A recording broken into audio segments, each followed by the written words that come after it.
Astarangan De Silva.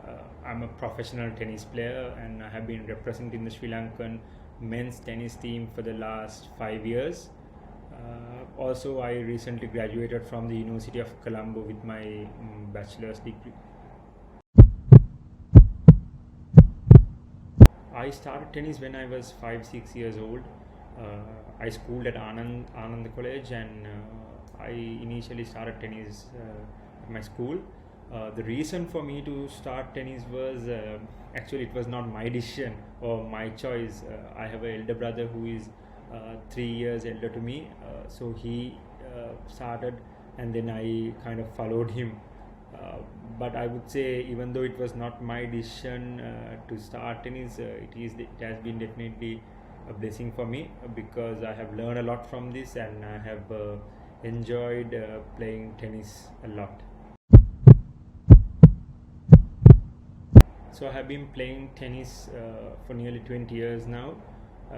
But I would say the first 10 years of my tennis career, the goal was to it was not very serious. The goal was to be a part of the school tennis team and to win an inter-school tennis title.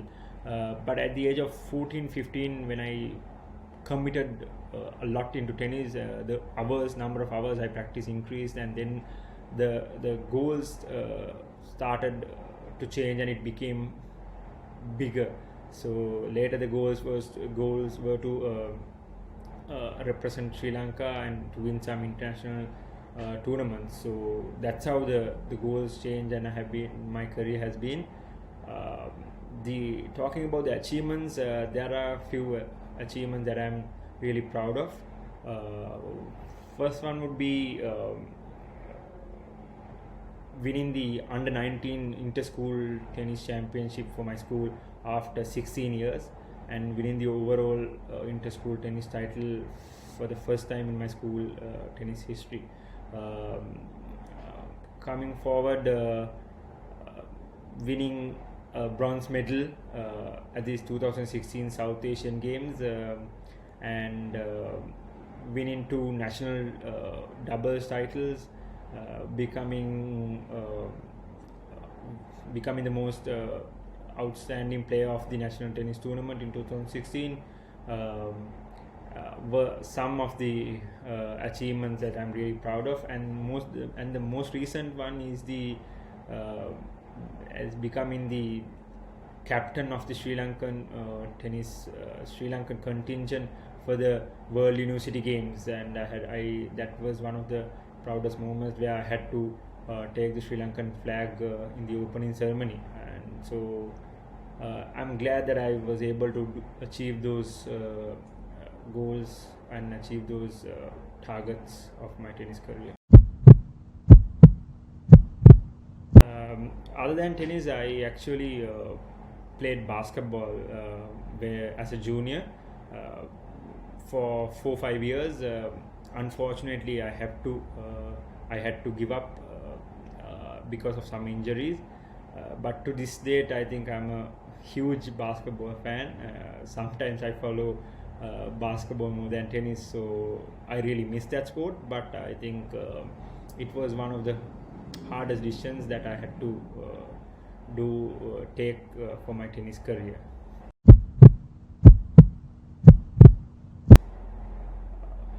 I think it has affected my life in a very positive manner because I grew up with this sport. I started tennis at a very young age and I'm still playing tennis. So my life, always in my life, tennis has been a part of it. And I have learned so many good things from it, how to deal with wins and losses, and how to manage time because of their studies and to do the sport, how to appreciate the chances you get to represent your country, how valuable those opportunities are, because not everyone gets the opportunity to wear the Sri Lankan crest on their chest. So I have learned a lot from the sport, and I'm up to this date I'm very grateful that I have had a career like this. So yes, it has affected me in a very, very positive way, I would say.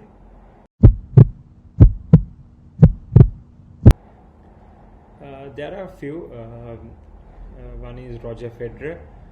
I think any sports fan would definitely know him. So I have, from the early days of my career, I have always looked up to him, and especially the way how he carries himself on and off the court. Uh, Also, my coach, Niranjan Khasetti, I have been with him for the past 10 years, and glad that I have been able to learn a lot from him. Yeah. So when I initially started representing the Sri Lankan men's team at the Davis Cup level, uh, I had a few losses at the beginning, especially in 2016 and 17. I was not very successful. Leading into 2018 tournament, we had to play against Thailand, which was a very strong team, and but luckily we got the chance to play it in Sri Lanka, and our team was a very young team. We didn't have our senior players, and so it was a very young team, and I think everyone counted us out, and no one, even the Thailand team, didn't expect us to even give a fight for them. So basically this tie was already over before even it started, and going into it, the first day I played the singles, and I lost my singles, but our first player, he managed to win his singles. Moving into the second day, it was 1-1, and the doubles was the sort of a decider, which we had to definitely win. But I think the pair was the Thailand pair was a lot. On paper, they were a lot better than us. They had a lot of good wins, and but me and my partner was able to beat them fairly easily in a straightforward way. So I think even after a loss on the previous day, and especially in the previous years, we didn't, even though we didn't have the full team, we didn't give up. We always wanted to fight and to show that we also can do well at this Davis Cup level. So that victory, I think, it kind of sort of changed my career, and it gave me a lot of confidence. But I would say it came from a few losses, and the reason for the victory was I didn't give up on those losses, and I kept working hard, and I always believe that I can do well at that level. Initially, when the curfew was when the island-wide curfew was imposed in March, I think none of us knew how to face this situation, because we never experienced anything like this. So the most important thing was my coach spoke to me, and he said, this we don't know how long this period will be, but as soon as this period finishes, you might have to play tournaments, and you might have to compete again. So he strictly told me that to take that period very seriously, and to work really hard. So I think we worked hard. We did 2 sessions of a lot of cardio and strength and conditioning throughout that 3 months, and I think that paid off, because the tournament soon after that after that period, I was able to win that tournament. I think I was one step ahead of my competitors, because I worked really hard during that 3 months, and now I think, given this situation, there's a chance of going back to lockdown again. So the most important thing I think we need to keep in mind is that we have to always work hard, no matter what the situation is, because once the situation in the country gets better, we might have to straight away get into a competitive level and to compete again. So we have to be ready for that. We have to take the maximum out of this period to face those competitions well. I would consider tennis currently as a very fast growing sport because when we were starting to play, I think tennis was competitive only among schools in Colombo. But now it has changed, and there are a lot of outstation schools and kids coming into to a lot of tournaments, and I see them competing, and a lot of small kids are winning those outstation kids are winning those tournaments, so which is a great thing. And some tournaments, the younger age categories like under 7, under 8, under 10, some tournaments have more than 1,000 2,000 entries, which is a great thing. But I think we need to focus and we need to keep those kids interested in the sport over a period of time and make them compete in the open age categories as well.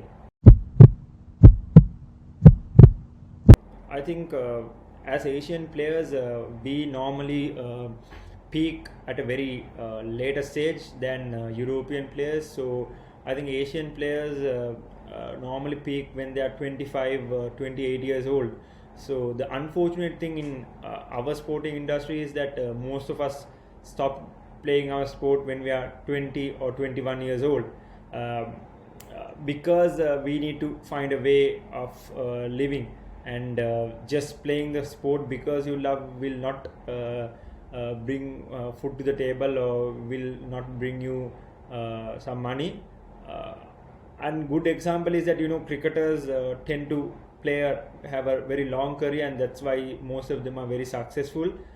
So if the government or the association can apply that into other sports, and if they can keep those players who enter their 20s for a bit longer, I think we can achieve good things and a lot of international victories in our sporting careers. So associations, I think they are doing a decent job, but if they can find a way to keep these players interested, I think that will be a great help for all the sports in the country. There are a few more goals that I would like to achieve in my career. So I would say I would keep myself fully committed for the next 2-3 years, and then from there I would evaluate and consider what are my future plans are. So yes, hopefully I will be able to achieve my goals in the upcoming years.